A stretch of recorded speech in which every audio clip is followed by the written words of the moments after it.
suivez, il était question ce soir de parler sur un sujet, ce n'est plus un sujet tabou actuellement dans le monde.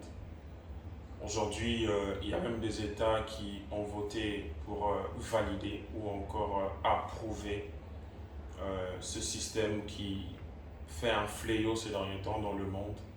Je cite ici l'homosexualité. Je pense que quand j'ai cité, il y a des gens qui ont sursauté dans leur fauteuil à la maison. C'est un sujet aujourd'hui qui bat son plein dans le milieu même ecclésiastique, dans le milieu universitaire, même à l'école primaire pour nos enfants. Il y a des cours, il y a des sujets qui valorisent, donnent l'accent sur l'homosexualité.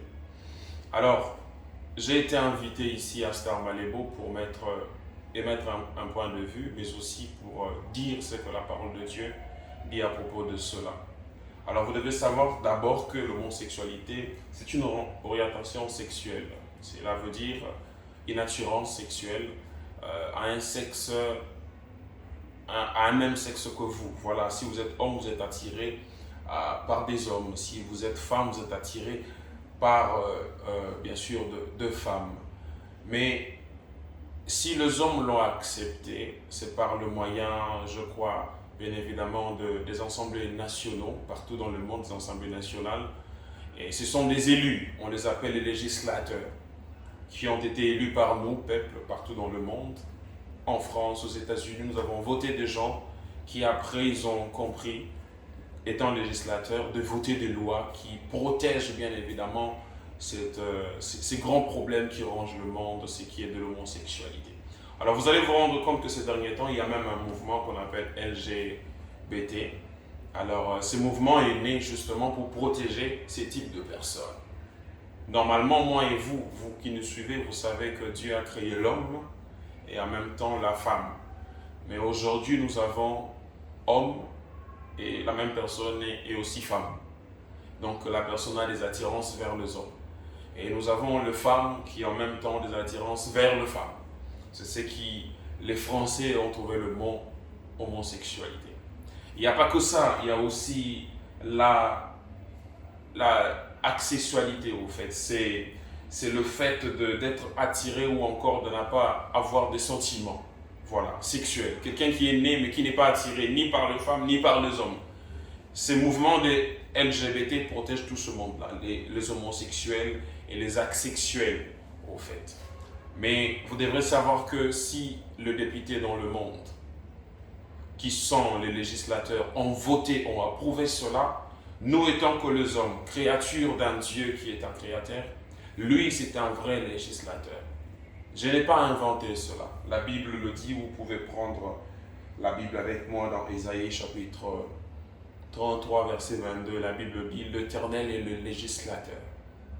J'entends un chrétien qui dit « Ah ouais? Ah oui, si tu ne savais pas, c'est cela. » C'est Dieu qui est le vrai législateur. Pourquoi? Parce que les députés sont ceux-là que nous avons élus. Mais Dieu, il n'y a personne. Bien évidemment, même toi, même moi, il n'y a personne qui a élu Dieu. Donc c'est lui le vrai législateur. Et qu'est-ce que le législateur dit à propos? Est-ce qu'il approuve cela? Est-ce que c'est parce que tout le monde dit oui que les vrais législateurs disent aussi oui? Je ne pense pas. Alors prenez avec moi Lévitique 18, 1 à 30, Romains chapitre 1er, verset 20 à 27. Vous allez découvrir beaucoup de choses. On n'a pas assez peut-être de temps pour... voilà, prochainement nous allons lire ce texte-là. Mais retenez ce texte, lisez cela à la maison. Vous allez comprendre que le législateur, le vrai législateur, n'est pas pour ces choses. Et si vous devrez savoir les conséquences de ces choses, bien évidemment, vous allez lire dans Apocalypse chapitre 21, verset 27.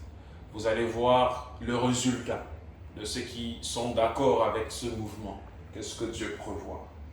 Mais aussi, si vous voulez voir quelles sont les choses qui poussent aujourd'hui les jeunes, les gens à entrer dans ce mouvement, moi je pense que c'est le manque, c'est l'impatience, c'est aussi le manque d'espoir. Les gens pensent que pour gagner la vie rapidement, il faut adhérer dans un mouvement parce qu'ils sont populaires, parce qu'ils ont des moyens. Bien aimé, vous devez savoir que sur terre, on n'est pas obligé d'avoir le moyen comme tout le monde. Le seul moyen, la seule richesse que nous devons avoir dans la vie, c'est Jésus-Christ. Quand j'ai dit Jésus-Christ, j'entends quelqu'un dire il est certainement chrétien. Bien évidemment, je le suis. Je suis chrétien. Je crois en mon Créateur. Et celui à qui je crois s'appelle Jésus-Christ de Nazareth.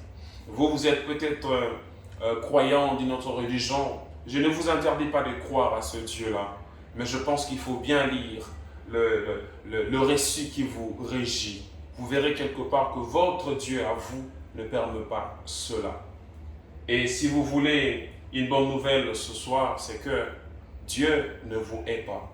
Toi qui me suis en ce moment, tu es homosexuel, tu es asexuel, tu es bisexuel. Dieu ne te hait pas. Dieu te donne l'occasion ce soir de renoncer à ces choses. Voilà pourquoi il a envoyé son Fils bien-aimé sur la terre. Il est venu mourir non pour les gens qui sont bien, mais pour vous, homosexuels. Dieu t'a créé pour être homme. Dieu t'a créé pour être femme. Pas pour que homme devienne femme, pas pour que femme devienne homme. Pas pour qu'un homme n'ait pas de sentiments vers l'autre. Vous savez, lorsque Adam a vu Ève, il a tressailli de joie. Il a dit, voici cette fois-ci l'os de mes os. Mais je suis estomaqué que ces derniers temps, l'homme est tressailli de joie parce qu'il voit un autre homme. Une femme tressaille de joie parce qu'il voit une autre femme. C'est contre nature, ces choses. Ce n'est pas moi qui le dis. Ce n'est pas ma génération qui le dit. Mais c'est la Bible. C'est le vrai législateur qui le dit. À qui croyez-vous? À ce Créateur qui vous a créé ou bien à vos sentiments que vous-même vous ne savez même pas contrôler? Et si votre enfant a les sentiments de se tuer, vous allez le permettre parce que c'est un sentiment? Parce qu'on doit être libre? Non, je ne pense pas. Parce que vous êtes parents, vous devez protéger vos enfants.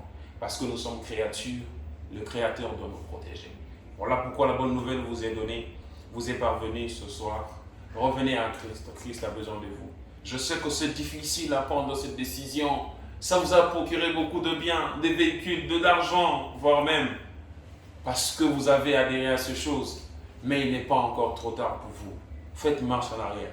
Dieu vous attend. Il vous attend à bras ouverts. Il va vous faire du bien. Que Dieu vous bénisse. Je prie que vous quittiez ces choses. Je prie que vous reveniez à la voie qu'il faut. Et Dieu ne manquera pas de vous faire du bien. Il a un bon projet de paix, de shalom pour quiconque. Que Dieu vous bénisse. Merci.